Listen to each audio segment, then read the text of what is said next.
लोकार्पण किया और इस समय वह विशेष बॉक्स में आसीन है। हम भारत में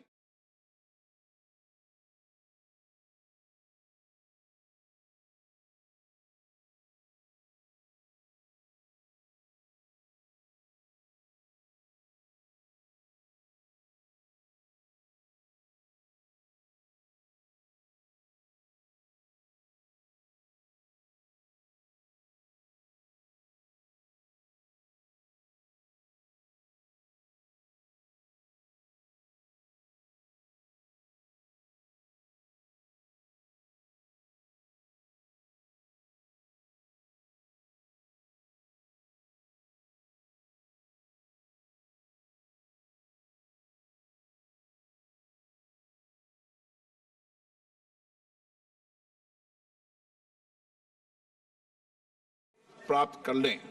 आपको ये भी सूचित किया जाता है कि माननीय मंत्री द्वारा बजट प्रस्तुत किए जाने के पश्चात बजट की प्रतियां आपको मेंबर्स पोर्टल के माध्यम से भी उपलब्ध करा दी जाएगी। माननीय वित्त मंत्री Shrimati Nirmala Sitharaman.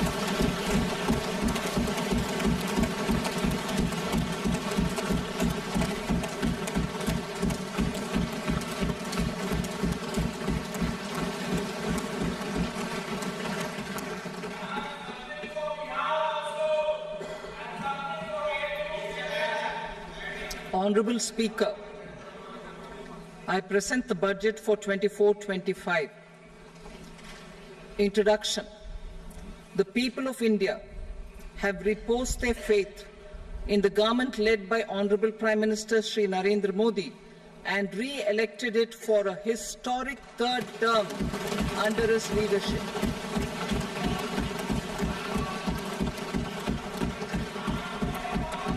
We are grateful for their support, faith, and trust in our policies.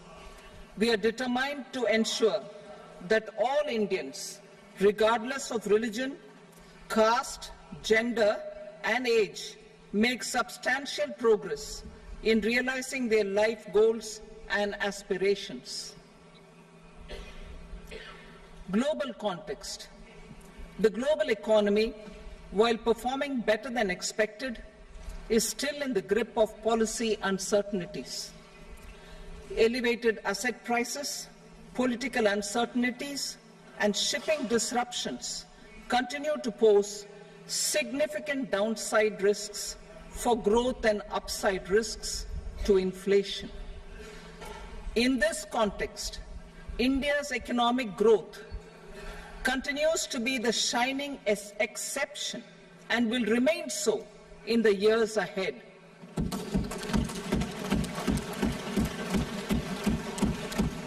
India's inflation continues to be low, stable, and moving towards the 4% target.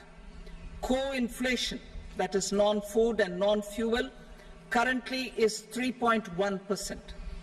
Steps are being taken to ensure supplies of perishable goods reach markets adequately.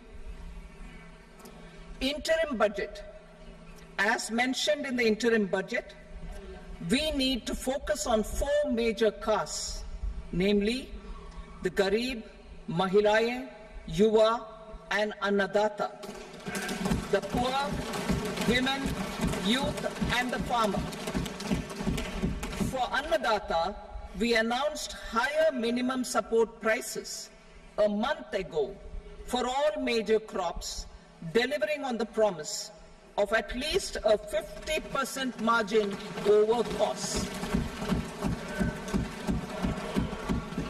Pradhan Mantri Garib Kalyan Anna Yojana was extended for 5 years, benefiting more than 80 crore people. Administrative actions for approval and implementation of various schemes announced in the interim budget are well underway. The required allocations have been made. Budget theme. Turning attention to the full year and beyond in this budget, we particularly focus on employment, skilling, MSMEs, and the middle class. I'm happy to announce the Prime Minister's package of 5 schemes and initiatives to facilitate employment, skilling, and other opportunities for 4.1 crore youth over a 5-year period, with a central outlay of 2 lakh crore rupees.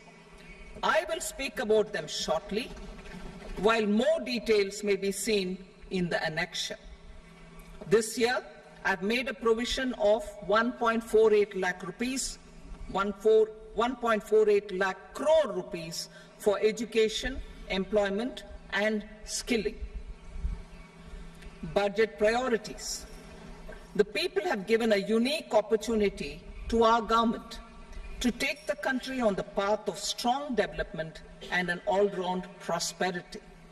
In the interim budget, we promise to present a detailed roadmap for our pursuit of Viksit Bharat.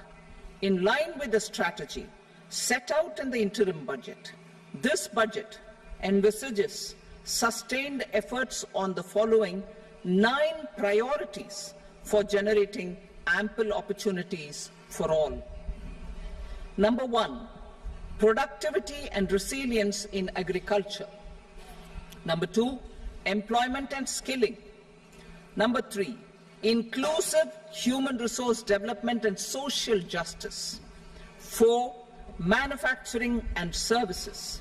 5, urban development. 6, energy security. 7, infrastructure. 8, innovation, research and development. And 9, next generation reforms. Subsequent budgets will build on these and add more priorities and actions. A more detailed formulation will be carried out as part of the economic policy framework, about which I will speak later in this speech. This budget details some of the specific actions to be initiated in the current year towards fulfillment of these priorities, with potential for transformative changes. The budget also covers some of the previously made announcements, with intent to strengthen them and step up their implementation for expediting our journey towards the goal of Viksit Bharat. Priority 1, productivity and resilience in agriculture. Transforming agricultural research. Our government will undertake a comprehensive review of the agricultural research setup to bring the focus on raising productivity and developing climate-resilient varieties. Funding will be provided in challenge mode, including to the private sector. Domain experts, both from the government and outside, will oversee the conduct of such research. Release of new varieties. New 109 high-yielding and climate-resilient varieties of 32 field and horticultural crops will be released for cultivation by farmers. Natural farming. In the next 2 years, 1 crore farmers across the country will be initiated into natural farming, supported by certification and branding. Implementation will be through scientific institutions and willing gram panchayats. 10,000 need-based bio-input resource centers will be established. Missions for pulses and oilseeds. For achieving self-sufficiency in pulses and oilseeds, we will strengthen their production, storage, and marketing.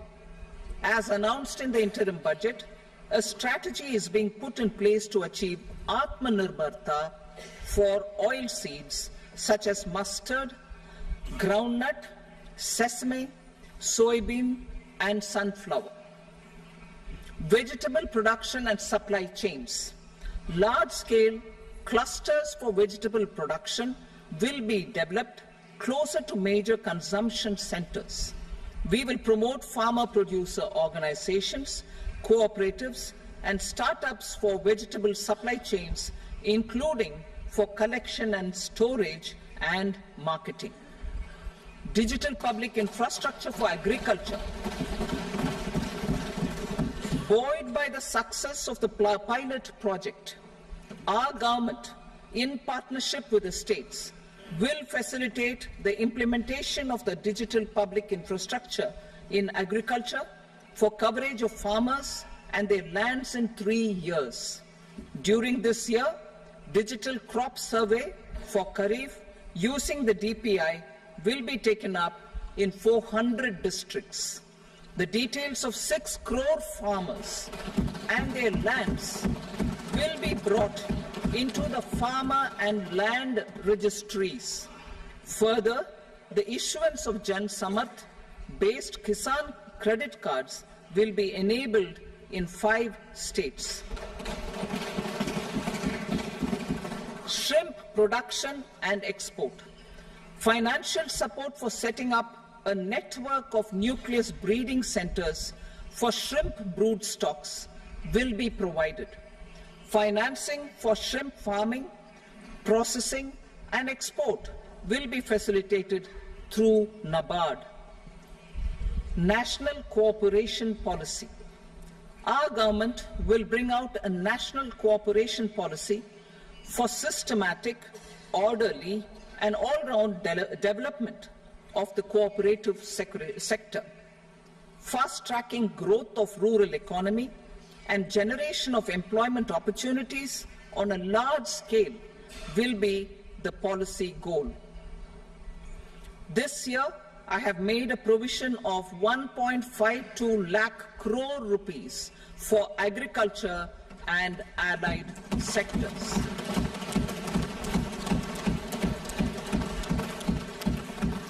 Priority 2, employment and skilling. Employment-linked incentive. Our government will implement following 3 schemes for employment-linked incentive as part of the Prime Minister's package.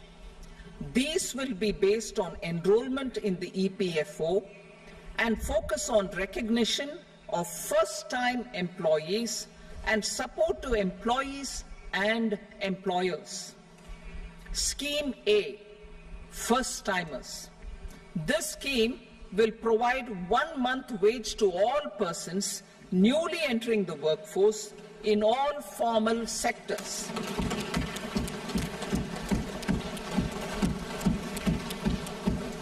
Direct benefit transfer of 1 month's salary in 3 installments to first-time employees as registered in the EPFO will be up to 15,000 rupees.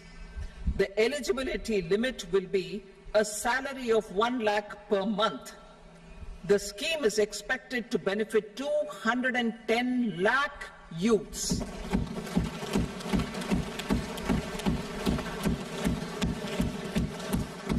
Scheme B, job creation in manufacturing. This scheme will incentivize additional employment in the manufacturing sector linked to the employment of first-time employees. An incentive will be provided at specified scale directly both to the employee and the employer with respect to the EPFO contribution in the first 4 years of employment. The scheme is expected to benefit 30 lakh youth entering employment and their employers.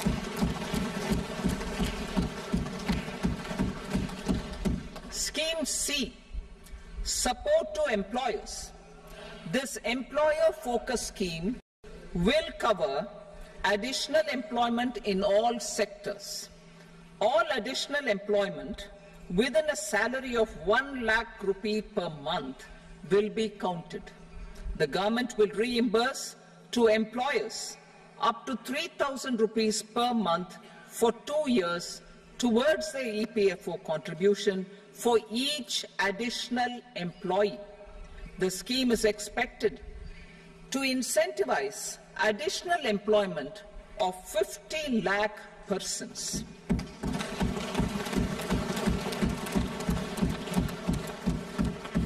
Participation of women in the workforce. We will facilitate higher participation of women in the workforce through setting up of working women hostels in collaboration with industry and establishing creches. In addition, the partnership will seek to organize women-specific skilling programs and promotion of market access for women SHG enterprises. Skilling program. I'm happy to announce a new centrally sponsored scheme as the fourth scheme under the Prime Minister's package for skilling in collaboration with state governments and industry. 20 lakh youth will be skilled over a 5-year period.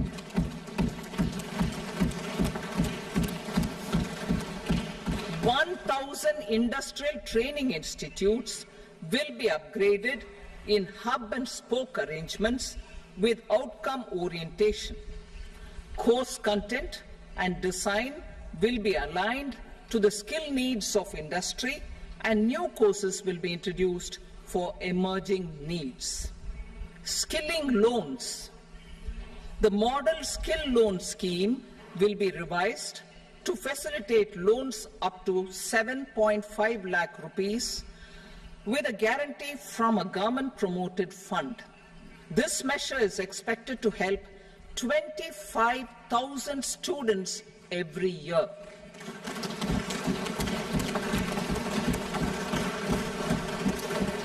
Education loans.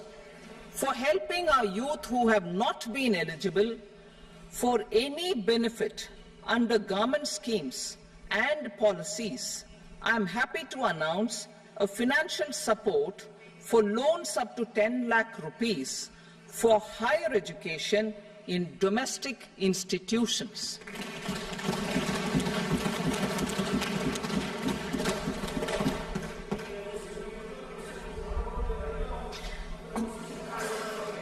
E-vouchers for this purpose. E-vouchers for this purpose will be given directly to 1 lakh students every year for annual interest subvention of 3% of the loan amount. Priority 3, inclusive human resource development and social justice, saturation approach. Our government is committed to all-round, all-pervasive and all-inclusive development of people, particularly farmers, youth, women, and the poor. For achieving social justice comprehensively, the saturation approach of covering all eligible people through various programs, including those for education and health, will be adopted to empower them by improving their capabilities. Implementation of schemes meant for supporting economic activities by craftsmen, artisans, self-help groups, scheduled caste, scheduled tribe, and women entrepreneurs and street vendors such as the PM Vishwakarma, PM Swanidhi, National Livelihood Missions, and Stand Up India will be stepped up. Purvodaya. The states in the eastern part of the country are rich in endowments and have strong cultural traditions. We will formulate a plan, Purvodaya, for the all-round development of the eastern region of the country, covering Bihar, Jharkhand, West Bengal, Odisha, and Andhra Pradesh. This will cover human resource development, infrastructure, and generation of economic opportunities to make the region an engine to attain Vikasit Bharat. On the Amritsar-Kolkata Industrial Corridor, we will support development of an industrial node at Gaya. This corridor will catalyze industrial development of the eastern region. the industrial node at Gaya will also be a good model for developing our ancient centers of cultural importance into future centers of modern economy. This model shall showcase Vikas B, Virasat B in our growth trajectory. We will also support development of road connectivity projects, namely 1. Patna-Purnia Expressway, 2. Buxar-Bhagalpur Expressway, 3. Bodh Gaya, Rajgir, Vaishali and Darbhanga spurs, and 4. Additional 2-lane bridge over River Ganga at Buxar at a total cost of 26,000 crore rupees.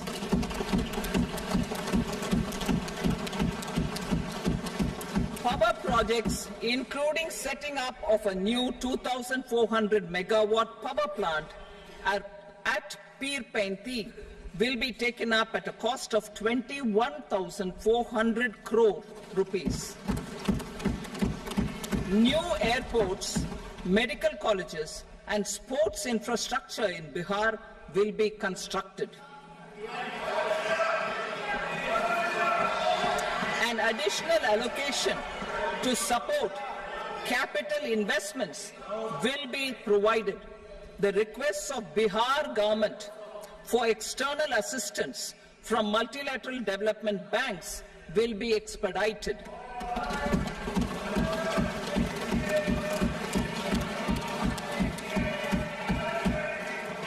Andhra Pradesh Reorganization Act. Our government has made concerted efforts to fulfill the commitments in Andhra Pradesh Reorganization Act.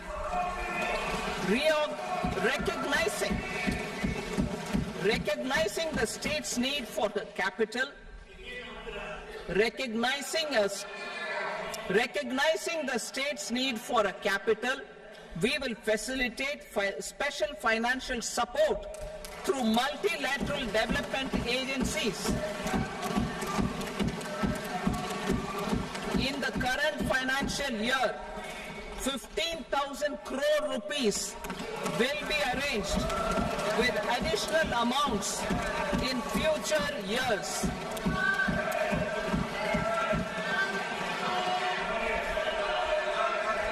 Our government is fully committed to financing and early completion of the Polavaram irrigation project, which is the lifeline for Andhra Pradesh and its farmers. This will facilitate our country's food security as well.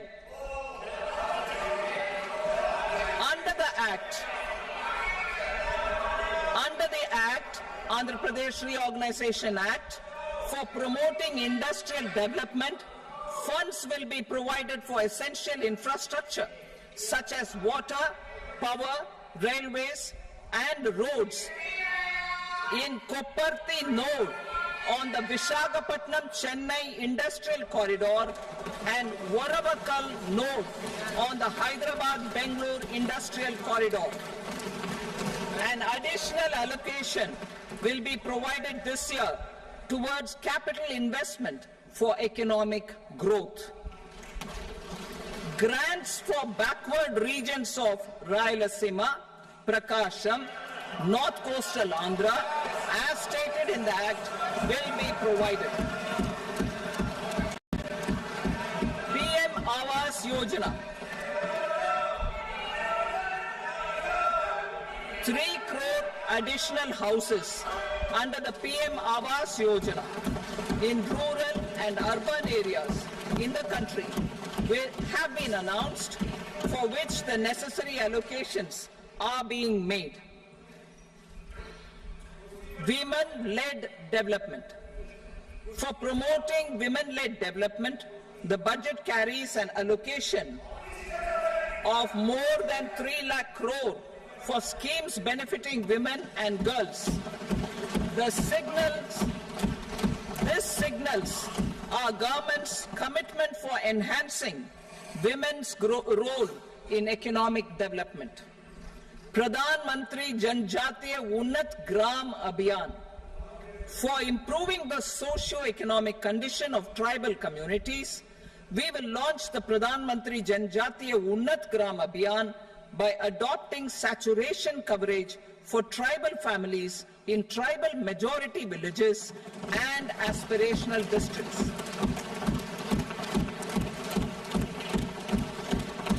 This will cover 63,000 villages, benefiting 5 crore tribal people. Bank branches in northeastern region. More than 100 branches of India Post Payment Bank will be set up in the northeast region to expand the banking services. This year, I have made a provision of 2.66 lakh crore rupees for rural development, including rural infrastructure. Priority 4, manufacturing and services, support for promotion of MSMEs. This budget provides special attention to MSMEs and manufacturing, particularly labor-intensive manufacturing. We have formulated a package covering financing, regulatory changes, and technology support for MSMEs to help them grow and also compete globally, as mentioned in the interim budget. I am happy to announce the following specific measures. Credit guarantee scheme for MSMEs in the manufacturing sector. For facilitating term loans to MSMEs for purchase of machinery and equipment without collateral or third-party guarantee, a credit guarantee scheme will be introduced. The scheme will operate on pooling of credit risks of such MSMEs. A separately constituted self-financing guarantee fund will provide to each applicant guarantee cover up to 100 crore rupees, while the loan amount may be larger. The borrower will have to provide an upfront guarantee fee and an annual guarantee fee on the reducing loan balance. New assessment model for MSME credit. Public sector banks will build their own in-house capability to assess MSMEs for credit instead of relying on external assessment. They will also take a lead in developing or getting developed a new credit assessment model based on the scoring of digital footprints of the MSMEs in the economy. This is expected to be a significant improvement over the traditional assessment of credit eligibility based only on asset or turnover criteria. That will also cover MSMEs without a formal accounting system. Credit support to MSMEs during stress period. I'm happy to announce a new mechanism for facilitating continuation of bank credit to MSMEs during their stress period while being in special mention account, SMA account, SMA stage.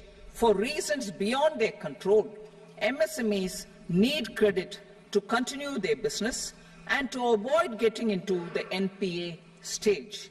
Credit availability will be supported through a guarantee from a government-promoted fund. Mudra loans. The limit of Mudra loans will be enhanced to 20 lakh from the current 10 lakh for those entrepreneurs who have availed and successfully repaid previous loans under the Tarun category. Enhanced scope for mandatory onboarding in TREDS. For facilitating MSMEs to unlock their working capital by converting their trade receivables into cash, I propose to reduce the turnover threshold of buyers for mandatory onboarding on the TREDS platform from rupees 500 crore to 250 crore rupees. This measure will bring 22 more CPSCs and 7,000 more companies onto the platform. Medium enterprises will also be included in the scope of the suppliers. SIDBI branches in MSME clusters. SIDBI will open new branches to expand its reach to serve all major MSME clusters within 3 years and provide direct credit to them. With the opening of 24 such branches this year, the service coverage will expand to 168 out of 242 major clusters. MSME units for food irradiation, quality and safety testing. Financial support for setting up of 50 multi-product food irradiation units in the MSME sector will be provided. Setting up of 100 food quality and safety testing labs with NABL accreditation will be facilitated. E-commerce export hubs to enable MSMEs and traditional artisans to sell their products in international markets. E-commerce export hubs will be set up in public-private partnership mode.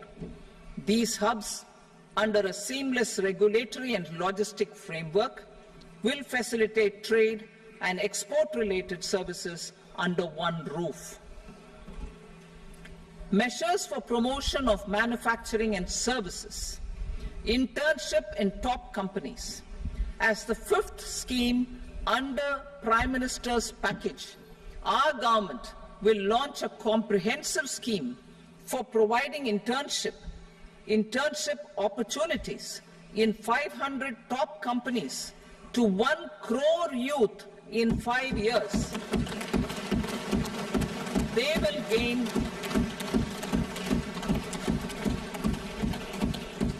will gain exposure for 12 months to real-life business environment, varied professions, and employment opportunities. An internship allowance of 5,000 per month, 5,000 rupees per month, along with a one-time assistance of 6,000 rupees will be provided. Companies will be expected to bear the training cost and 10% of their internship cost from their CSR funds. Industrial parks. Our government will facilitate development of investment-ready, plug-and-play industrial parks with complete infrastructure in or near 100 cities in partnership with the states and private sector by better using town planning schemes. 12 industrial parks under the National Industrial Corridor Development Program also will be sanctioned.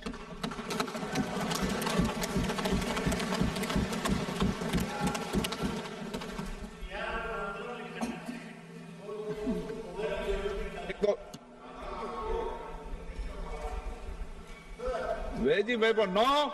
Please, Petty.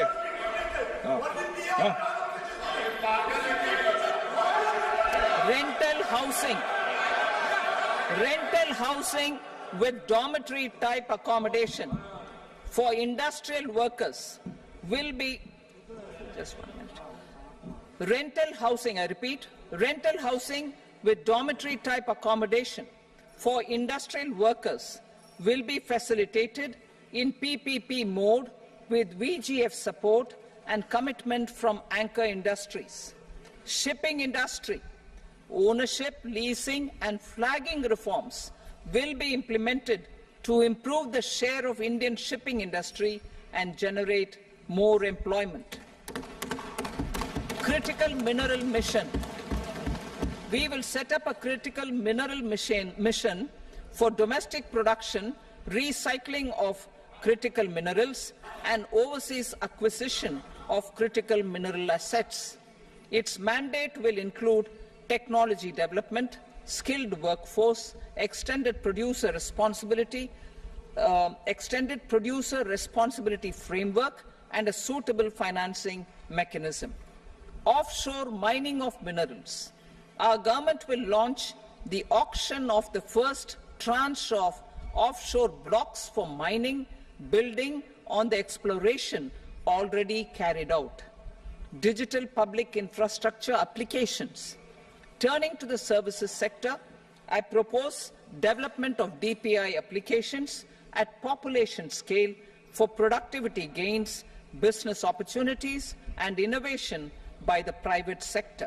These are planned in the areas of credit, e-commerce, education, health, law and justice, logistics, MSME service delivery, and urban governance. Integrated technology platform for IBC ecosystem.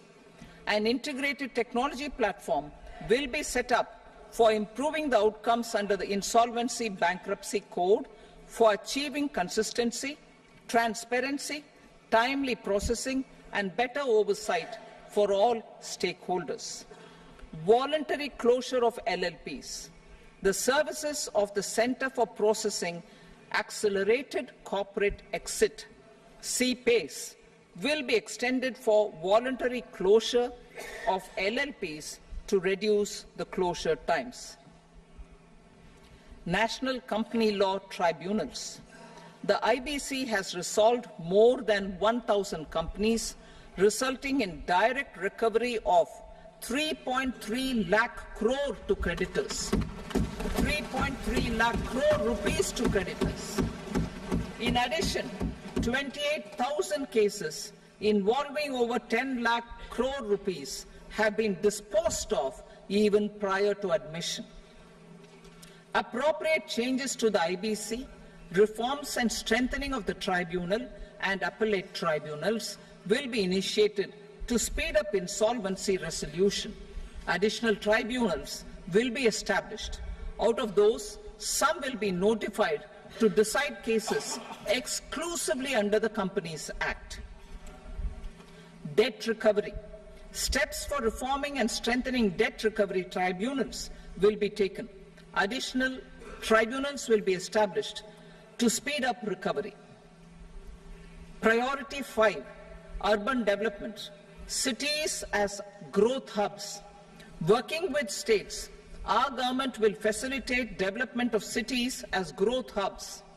This will be achieved through economic and transit planning and orderly development of peri-urban areas utilizing town planning schemes. Creative redevelopment of cities. For creative brownfield redevelopment of existing cities with a transformative impact, our government will formulate a framework for enabling policies, market-based mechanisms, and regulation.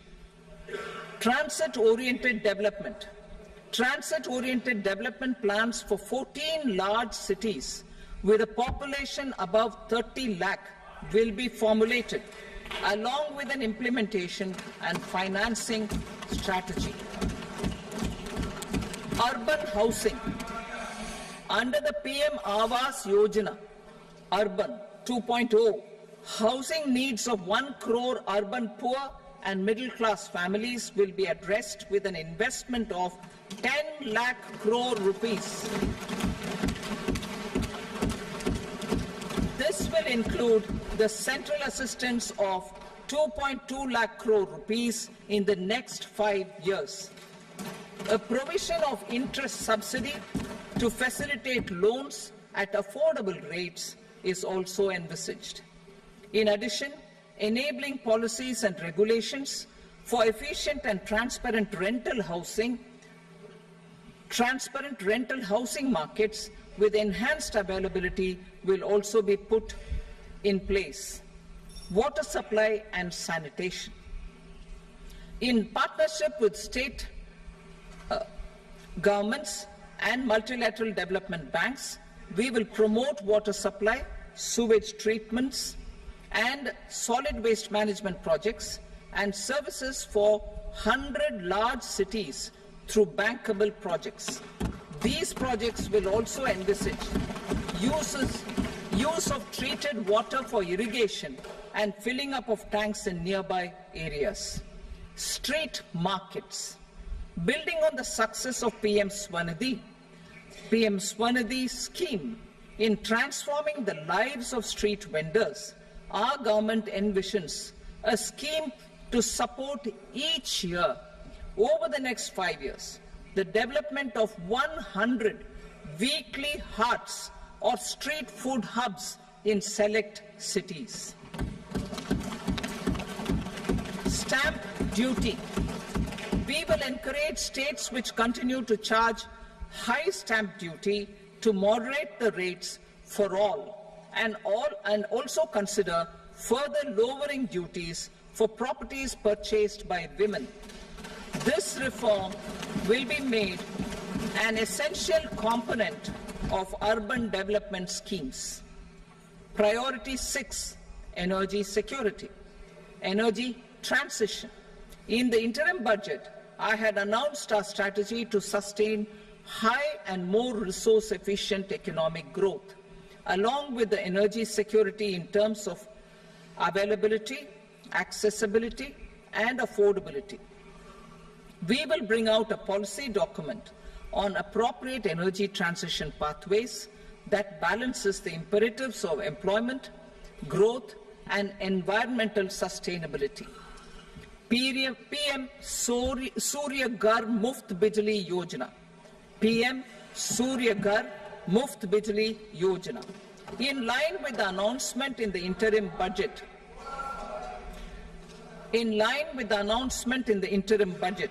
PM Surya Ghar Muft Bijli Yojana has been launched to install rooftop solar plants to enable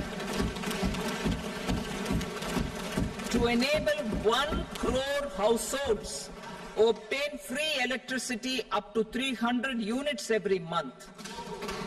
The scheme has generated remarkable response with more than 1.28 crore registrations and 14 lakh applications, and we will further encourage it. Pumped storage policy. A policy for promoting pumped storage projects will be brought out for electricity storage and facilitating smooth integration of the growing share of renewable energy with its variable and intermittent nature in the overall energy mix. Research and development of small and modular nuclear reactors. Nuclear energy is expected to form a very significant part of the energy mix for Viksit Bharat. Towards that pursuit, our government will partner with the private sector for 1. Setting up Bharat Small Reactors, 2. Research and development of Bharat Small Modular Reactor, and 3. Research and development of newer technologies for nuclear energy. The R&D funding announced in the interim budget will be made available for this sector also. Advanced ultra supercritical thermal power plants. The development of indigenous technology for advanced ultra supercritical thermal power plants with much higher efficiency has been completed. A joint venture between NTPC and BHEL will set up a full-scale 800 megawatt commercial plant using AUSC technology. The government will provide the required fiscal support. Moving forward, development of indigenous capacity for the production of high-grade steel and other advanced metallurgy materials for these plants will result in strong spin-off benefits for the economy. Roadmap for hard-to-abate industries. A roadmap for moving the hard-to-abate industries from energy efficiency targets to emission targets will be formulated. Appropriate regulations for transition of these industries from the current perform, achieve, and trade mode to Indian carbon market mode will be put in place. Support to traditional micro and small industries. An investment-grade energy audit of traditional micro and small industries in 60 clusters, including brass and ceramic, will be facilitated. Financial support will be provided for shifting them to cleaner forms of energy and implementation of energy efficiency measures. The scheme will be replicated in another 100 clusters in the next phase.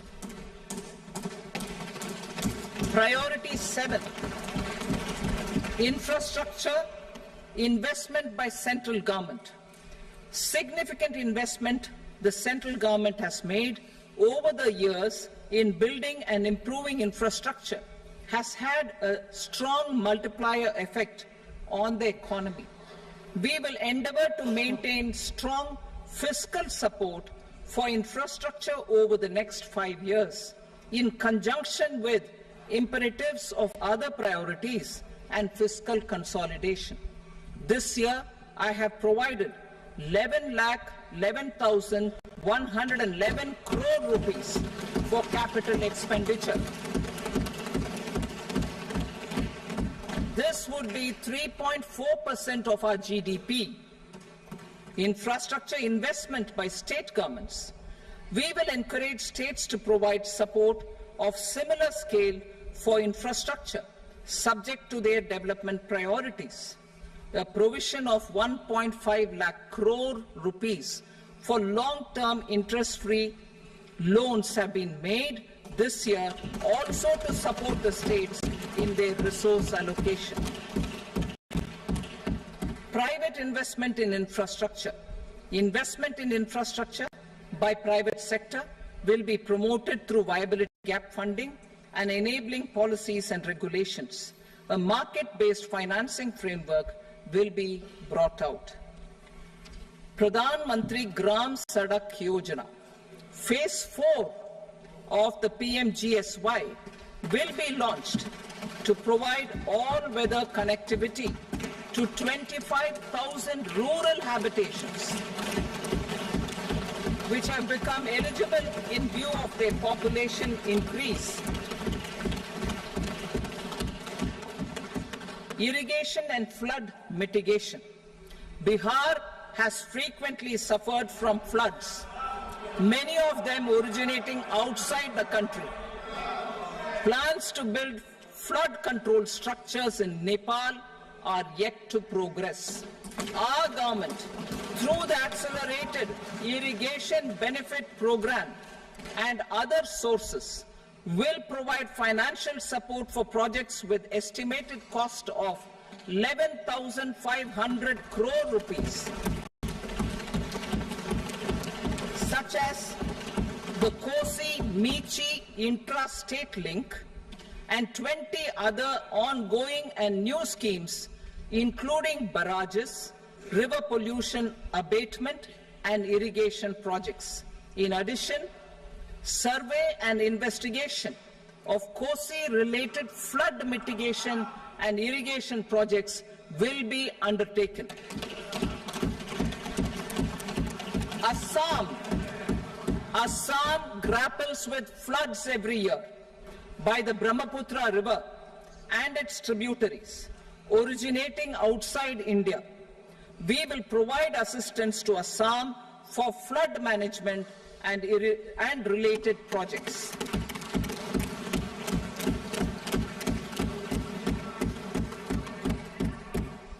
Himachal Pradesh suffered extensive losses due to floods last year.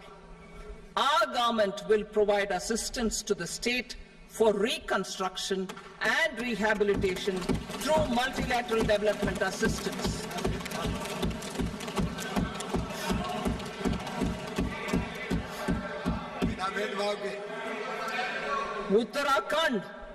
Uttarakhand too suffered losses due to cloudbursts and massive landslides. We will provide assistance to the state. Recently, Sikkim witnessed devastating flash floods and landslides that wreaked havoc across the state. Our government will provide assistance to the state. Tourism. Tourism has always been a part of our civilization. Our efforts in positioning India as a global tourist destination will also create jobs, stimulate investments, and unlock economic opportunities for other sectors. In addition to the measures outlined in the interim budget, I propose the following measures. Vishnupad Temple at Gaya and Mahabodhi Temple at Bodh Gaya in Bihar are of immense spiritual significance. Comprehensive development of Vishnupad Temple Corridor and Mahabodhi Temple Corridor will be supported, modeled on the successful Kashi Vishwanath Temple Corridor to transform them into world-class pilgrim and tourist destinations. Rajgir holds immense religious significance for Hindus, Buddhists and Jains. The 20th Tirthankara Muniswarata temple in the Jain temple complex is ancient. The Saptarishi or the 7 hot springs form a warm water Brahmkund that is sacred. A comprehensive development initiative for Rajgir will be undertaken.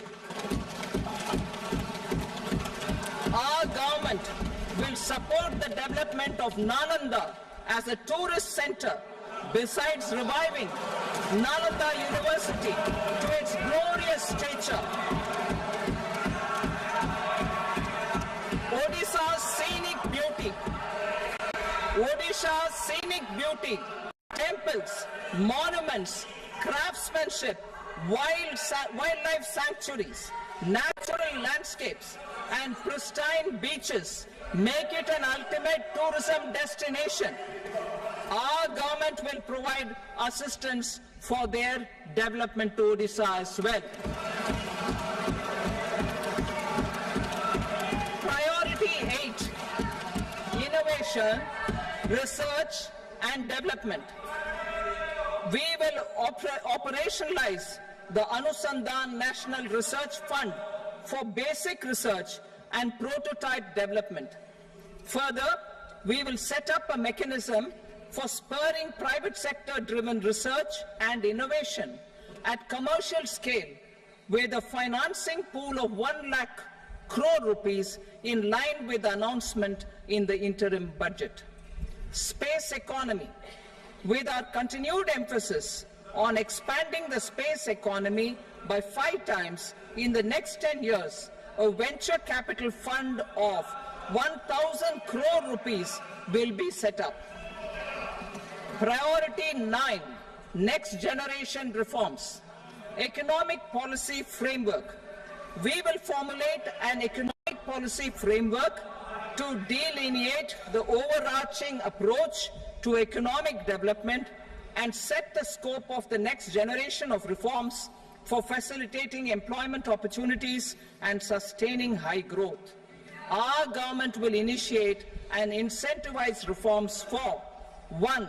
Improving productivity of factors of production, and 2. Facilitating markets and sectors to become more efficient.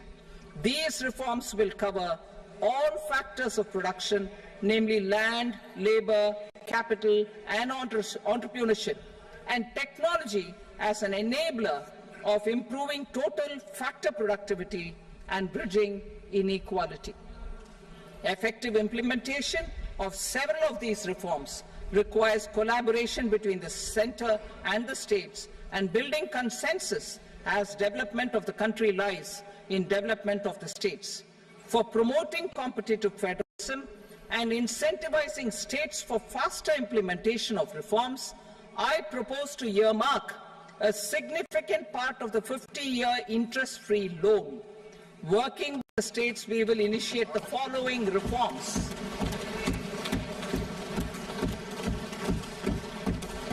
Land-related reforms and actions, both in the rural and urban areas, will cover land administration will cover 1. Land administration, planning and management, and 2.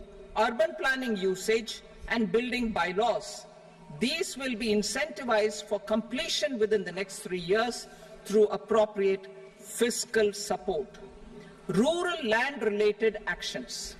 Rural land-related actions will include 1. Assignment of unique land parcel identification number, UL PIN, or Bhu Aadhaar for all lands. 2. Digitization of cadastral maps. 3. Survey of map subdivisions as per current ownership. 4. Establishment of land registry. And 5.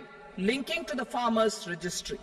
These actions will also facilitate credit flow and other agricultural services. Urban land-related actions.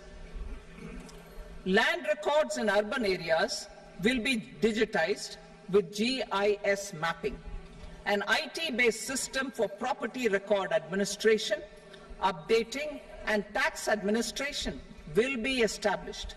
These will also facilitate improving the financial position of urban local bodies. Labor-related reforms. Services to labor. Our government will facilitate the provision of a wide array of services to labor, including those for employment and skilling. A comprehensive integration of eShram portal with other portals will facilitate such one-stop solution. Open architecture databases for the rapidly changing labor market, skill requirements, and available job roles, and a mechanism to connect job aspirants with potential employers and skill providers will be covered in these services. Shram Suvidha and Samadhan portal. Shram Suvidha and Samadhan portal will be revamped to enhance ease of compliance for industry and trade. Capital and entrepreneurship related reforms, financial sector vision and strategy. For meeting financing needs of the economy, our government will bring out a financial sector vision and strategy document to prepare the sector in terms of size, capacity, and skills. This will set the agenda for the next 5 years and guide the work of the government, regulators, financial institutions, and market participants. Taxonomy for climate finance. We will develop taxonomy for climate finance for enhancing the availability of capital for climate adaptation and mitigation. This will support achievement of the country's climate commitments and green transition. Variable capital company structure. We will seek the required legislative approval for providing an efficient and flexible mode for financing leasing of aircrafts and ships and pooled funds of private equity through a variable company structure. Foreign direct investment and overseas investment. The rules and regulations for foreign direct investment and overseas investments will be simplified to 1. Facilitate foreign direct investments, 2. Nudge prioritization, and 3. Promote opportunities for using Indian rupee as a currency for overseas investment. NPS Vatsalya. NPS Vatsalya, a plan for contribution by parents and guardians for minors, will be started. On attaining the age of majority, the plan can be converted seamlessly into a normal NPS account. Use of technology. We have successfully used technology for improving productivity and bridging inequality in our economy during the past 10 years. Public investment in digital infrastructure and innovations by the private sector have helped in improving access of all citizens, particularly the common people, to market resources, education, health and services. We will step up adoption of technology towards digitalization of the economy. Ease of doing business. For enhancing ease of doing business, we are already working on the Jan Vishwas Bill 2.0. Further, states will be incentivized for implementation of the business reforms, action plans, and digitalization. Data and statistics. For improving data governance, collection, processing and management of data and statistics, different sectoral databases, including those established under the Digital India Mission, will be utilized with active use of technology tools. New pension scheme. The committee to review the NPS has made considerable progress in its work. I'm happy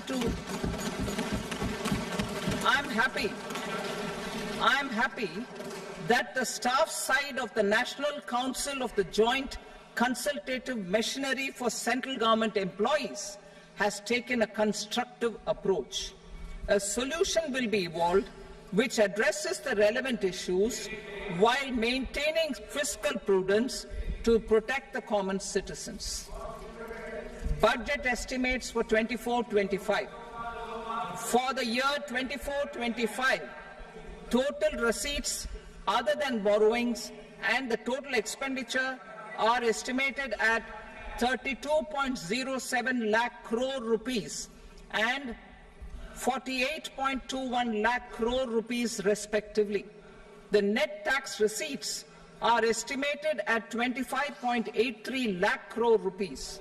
The fiscal deficit is estimated at 4.9% of the GDP. The gross and the net market borrowings through dated securities during 24-25 are estimated at 14.01 lakh crore rupees and 11.63 lakh crore rupees respectively. Both will be less than that in 23-24. The fiscal consolidation path announced by me in 2021 has served our economy very well, and we aim to reach the deficit below 4.5% next year. The government is committed to staying the course. From 2026-27 onwards, our endeavour will be to keep the fiscal deficit each year such that the central government's debt will be on a declining path as percentage of GDP. I will now move to Part B.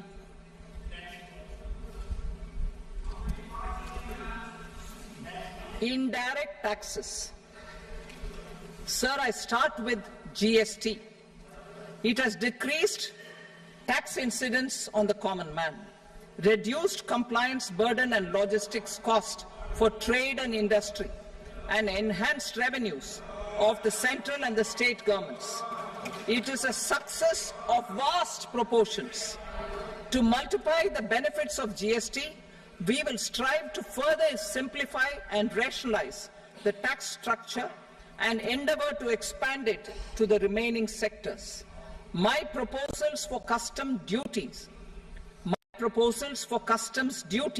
intend to support domestic manufacturing, deepen local value addition, promote export competitiveness, and simplify taxation while keeping the interest of the general public and consumers surmount. In Budget 22-23, we reduced the number of customs duty rates. I propose to undertake a comprehensive review of the rate structure over the next 6 months to rationalize and simplify it for ease of trade, removal of duty inversion, and reduction of disputes. I shall now take up sector-specific customs duty proposals. Medicine and medical equipments. To provide relief to cancer patients, I propose to fully exempt 3 more medicines from customs duties.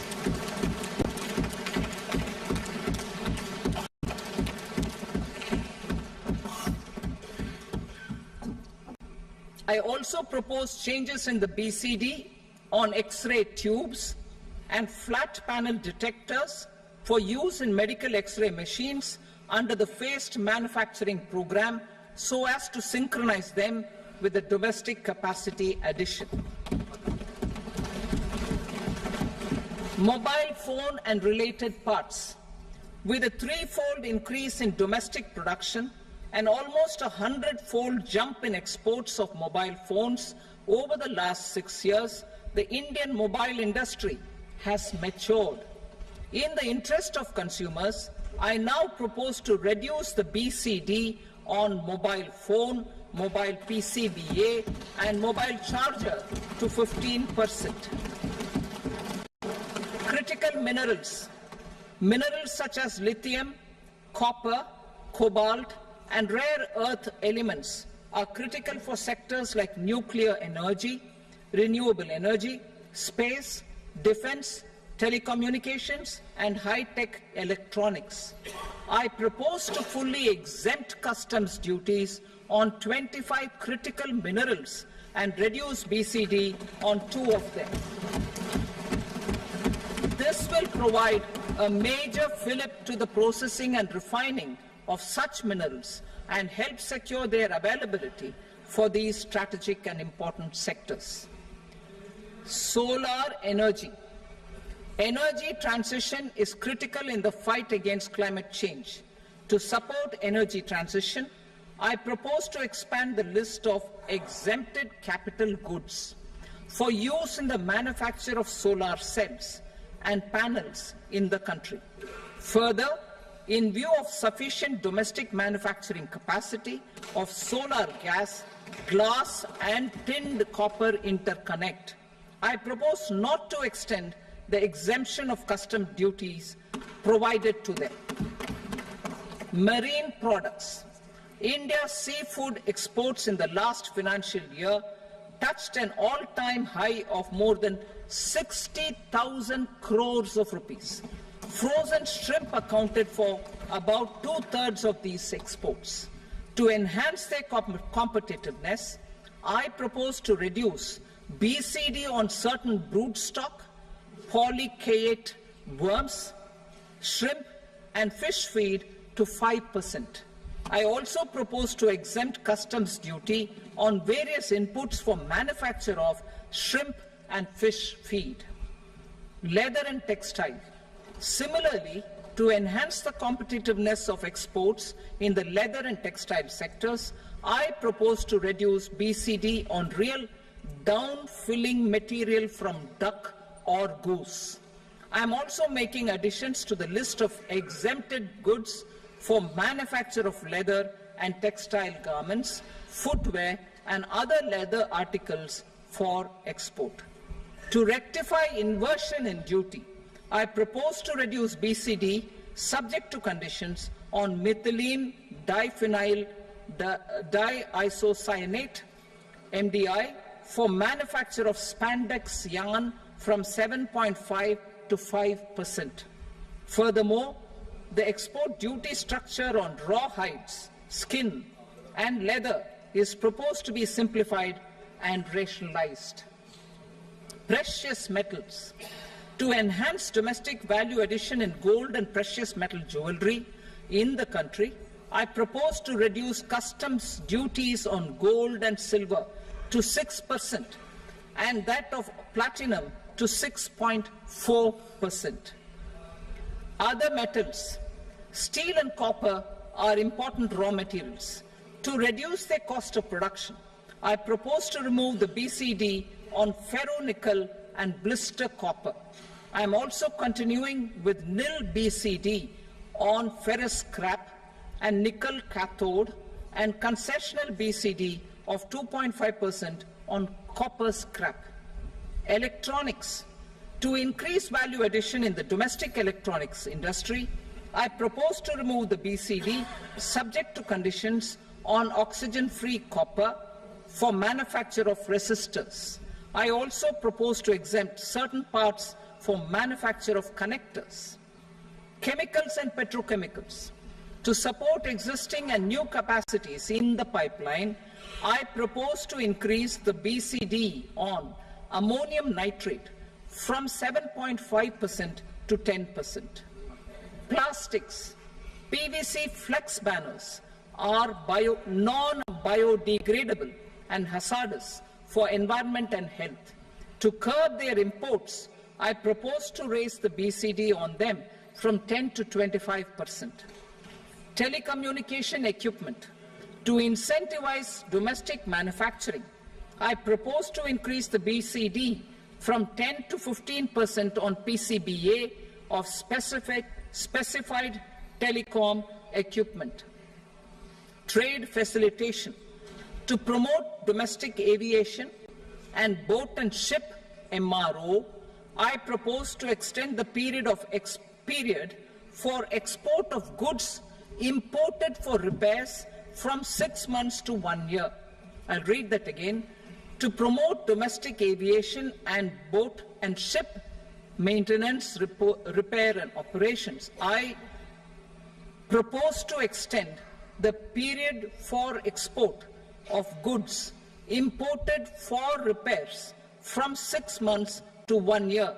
In the same vein, I propose to extend the time limit for re-import of goods for repairs under warranty from 3 to 5 years.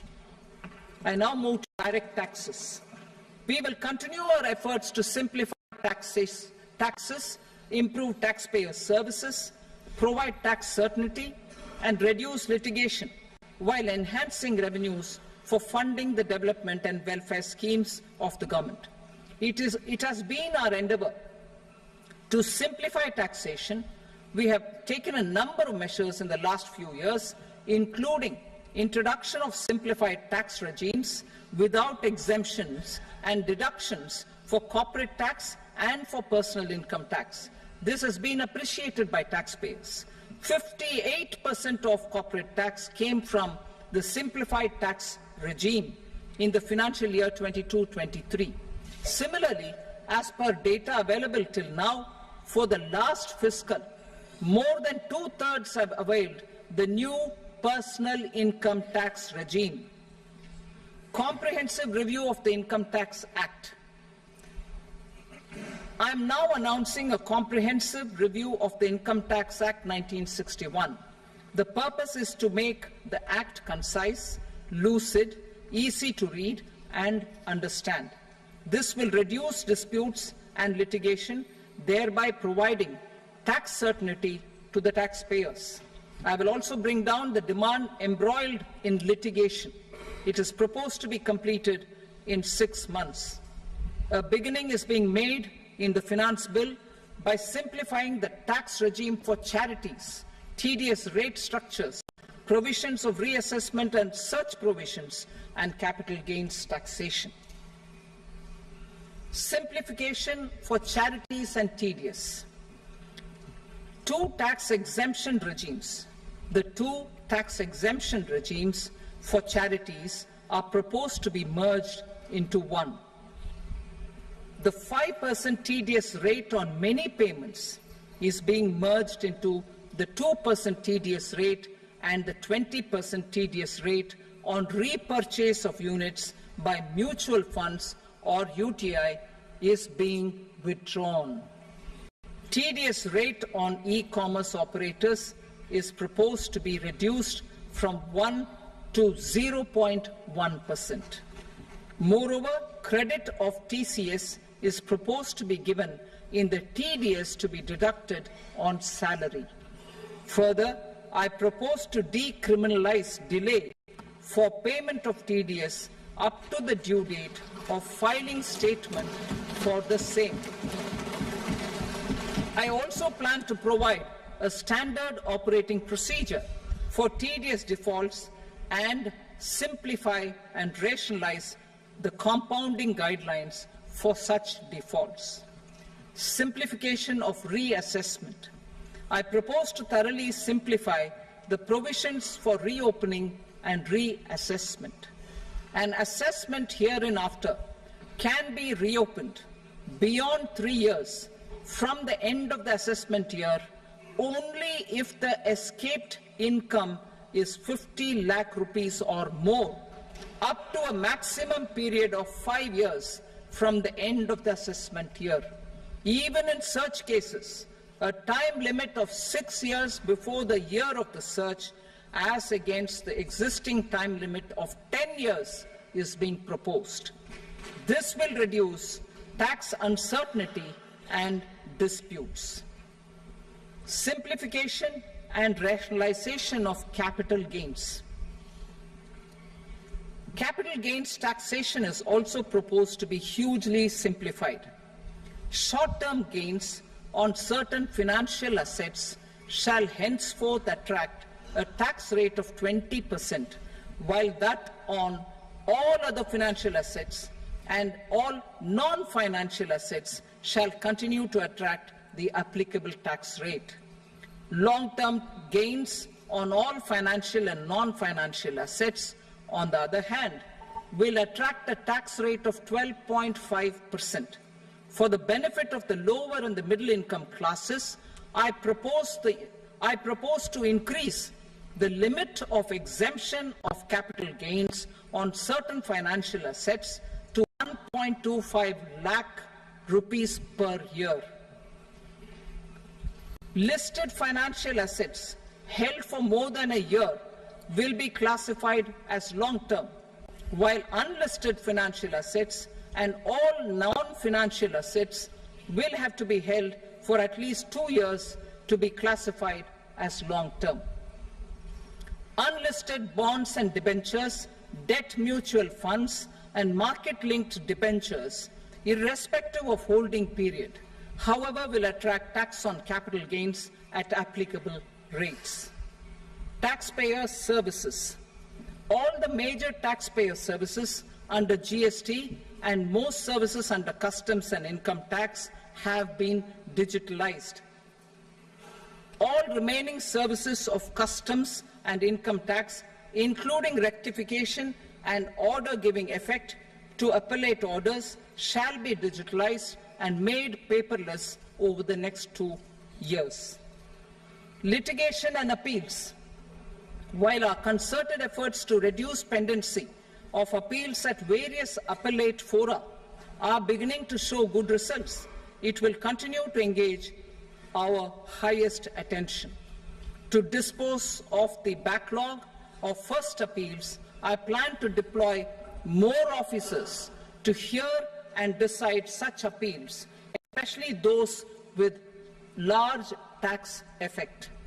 For resolution of certain income tax disputes pending an appeal, I am also proposing Vivad Se Vishwas Scheme 2024. Further, I propose to increase monetary limits for filing appeals related to direct taxes, excise and service tax in the tax tribunals, high courts and Supreme Court to 60 lakh rupees, 2 crore rupees and 5 crore respectively. With a view to reduce litigation and provide certainty in international taxation, we will expand the scope of safe harbor rules and make them more attractive. We will also streamline the transfer pricing assessment procedure. Employment and investment. I have a few proposals to promote investment and foster employment. First of all, to bolster the Indian startup ecosystem, boost the entrepreneurial spirit, and to support innovation, I propose to abolish the so-called angel tax for all classes of investors. Second, there is tremendous potential for cruise tourism in India. To give a fillip to this employment-generating industry, I am proposing a simpler tax regime for foreign shipping companies operating domestic cruises in the country. Third,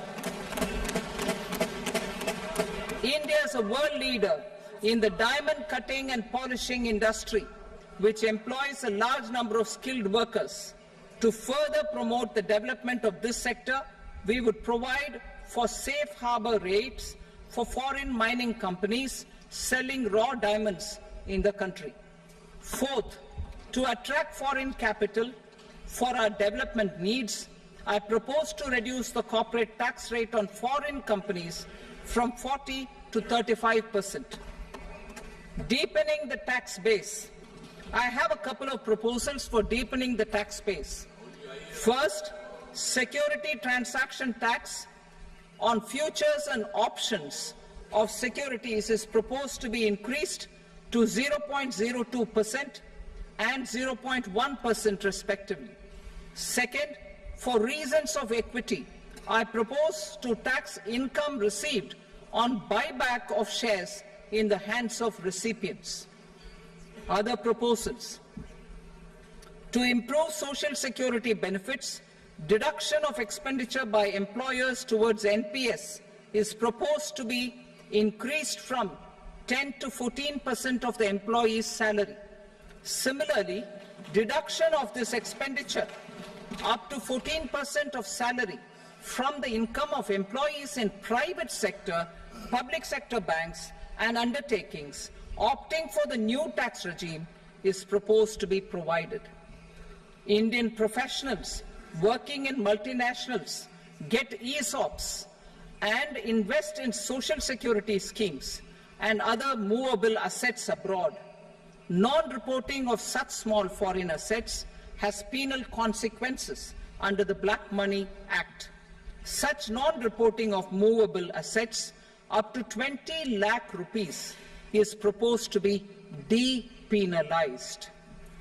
Other major proposals in the finance bill relate to withdrawal of equalization levy of 2%, expansion of tax benefits to certain funds and entities in IFSCs, and immunity from penalty and prosecution to Benamidar on full and true disclosure so as to improve conviction under the Benami Transaction Prohibition Act 1988. Personal income tax. Coming to personal income tax rates, I have two announcements to make for those opting for the new tax regime. First, the standard deduction for salaried employees is proposed to be increased from 50,000 to 75,000 rupees.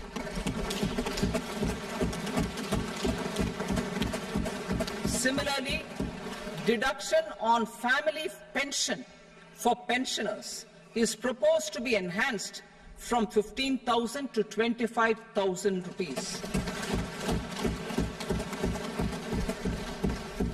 This will provide relief to about 4 crore salaried individuals and pensioners.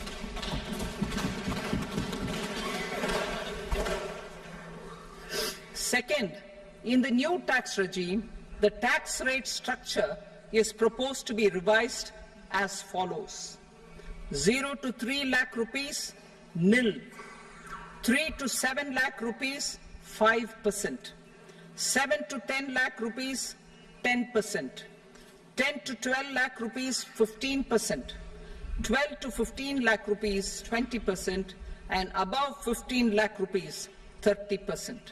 As a result of these changes, a salaried employee in the new tax regime stands to save up to 17,500 rupees in income tax.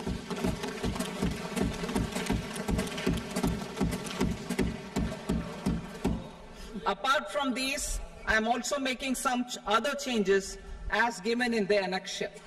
As a result of these proposals, revenue of about 37,000 crore, that is 29,000 crore in direct taxes and 8,000 crore in indirect taxes, will be foregone, while revenue of about 30,000 crore rupees will be additionally mobilized. Thus, the total revenue foregone is about 7,000 crores annually. Mr. Speaker, sir, with this, I commend the budget to this august House. Jai Hind.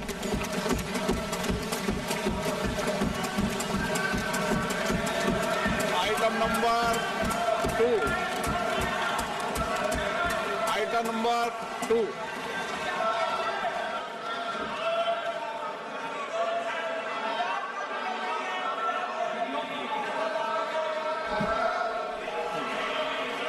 2. Sir, with your permission, I rise to lay on the table the following statements under Section 3 of the Fiscal Responsibility and Budget Management, FRBM Act 2003, Medium-Term Fiscal Policy cum Fiscal Policy Strategy Statement and Macroeconomic Framework Statement. Item number 3. Sir, with your permission, I rise to move for leave to introduce the Finance Number 2 Bill 2024. प्रश्न ये कि विधेयक को पुनर्स्थापित करने की अनुमति प्रदान की जाए। जो सदस्य इसके पक्ष में हाँ कहें, जो सदस्य विरोध में ना कहें। मेरे विचार में निर्णय हाँ वालों के पक्ष में अनुमति प्रदान की जाती है। माननीय मंत्री जी, अब विधेयक पुनर्स्थापित करें। Sir, I introduce the bill. Item number 4. The Union Territory of Jammu and Kashmir budget. Sir, I rise to present a statement, Hindi and English versions, of the estimated receipts and expenditure of the Union Territory of Jammu and Kashmir for the year 24-25. सभा की कार्रवाई कल बुधवार दिनांक 24 जुलाई 2024 को प्राप्त 11 बजे तक के लिए स्थगित की जाती है।